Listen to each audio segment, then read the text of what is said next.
Apalagi kemudian dituduhkan suka menumpahkan darah kaum muslimin. Apakah ada jemaah haji yang pergi ke Arab Saudi ketakutan dibunuh oleh orang Arab Saudi? Bukankah Saudi itu sarangnya Wahabi? Semua penduduk Saudi rata-rata apa? Wahabi.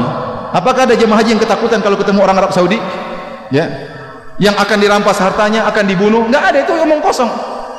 Atau kalau Arab Saudi memberi bantuan gratisan banyak, pelayanan. Ya. Bahkan Raja Salman kalau sudah memberikan bantuan, sebelumnya Raja Malik Abdullah, kalau sudah beri bantuan kemana saja, Suriah dibantu luar biasa, jutaan orang Suriah dibantu di Arab Saudi. Ya. Kemudian bantuan terhadap Palestina, kumpulin duit langsung entah berapa triliun langsung dikirim ke Palestina, bantuan. Yang ini jarang diekspos. Di tanah air kita juga banyak bantuan. Ya.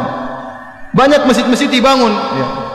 Sering yang membangun masjid tidak tanya-tanya apakah masjidnya itu orangnya tahlilan atau tidak ada pertanyaan, pokoknya butuh masjid bangun. Betapa banyak orang bangun masjid, tidak ditanya mauludan atau tahlilan, tidak, bangun masjid. Betapa banyak pondok-pondok dibantu. Ya. Kemudian juga ya Suriah, Yaman dibantu. Secara madhab kalau kita bicara akidah ada perbedaan. Ya. Kita tahu Yaman bukan Wahabi, kita tahu Suriah bukan juga Wahabi, Palestina juga bukan Wahabi, tapi dibantu sama raja-raja Wahabi. Kemanusiaan mereka tinggi. Maka maksud saya, seorang jangan menuduh yang tidak-tidak. Kalau dia menuduh bahwasanya Syekh Muhammad bin Wahab melarang untuk ziarah kubur, tidak benar. Kita suruh ziarah kubur, yang tidak boleh kalau minta kepada penghuni kubur. Ya. Dilarang bersolawat. Saya bilang kita tiap hari bersolawat. Allahumma sholli ala Muhammad sallallahu alaihi wasallam. Berulang-ulang dalam ceramah kita bersolawat. Ya. Yang dilarang mungkin solawat yang mengandung mana-mana kesyirikan, itu yang dilarang. Adapun kalau solawat yang sunnah silakan. Ya. Oleh karenanya seorang berhati-hati tatkala memberi tuduhan yang tidak-tidak, ya, karena termakan dengan provokasi sebagian orang. Kalau dia nuduh Syekh Muhammad bin Wahab dengan tuduhan yang tidak-tidak, ingat dia akan disidang oleh Allah pada hari kiamat.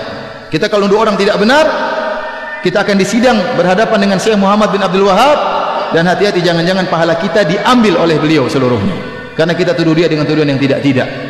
Ya, ini bahaya, hati-hati. Maka seorang tatkala berbicara hendaknya dia berfikir sebelum mengucapkan apa yang dia ucapkan.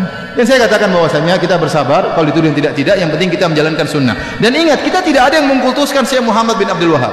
Syekh Muhammad bin Abdul Wahab rahimahullah hanyalah seorang ulama yang bermadzhab Hambali. Dan dia bisa salah bisa benar. Kalau salah kita tolak, kalau benar kita ambil. Dia sebagaimana ulama-ulama yang lain, bisa salah bisa benar.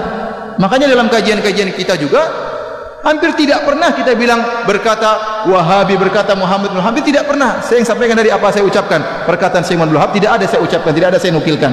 Ya, hampir tidak pernah. Kita sampaikan perkataan para ulama, perkataan ahli tafsir, siapa saja. Maka jangan kita berbuat zalim terhadap seorang pahlawan seperti Syekh Muhammad bin Wahab. Beliau adalah pahlawan. Dengan jasa beliau berdirilah kerajaan Arab Saudi. Dengan jasa beliau berdirilah kerajaan Arab Saudi. Yang sekarang kita bisa merasakan kenikmatan adanya kerajaan Arab Saudi. Ya.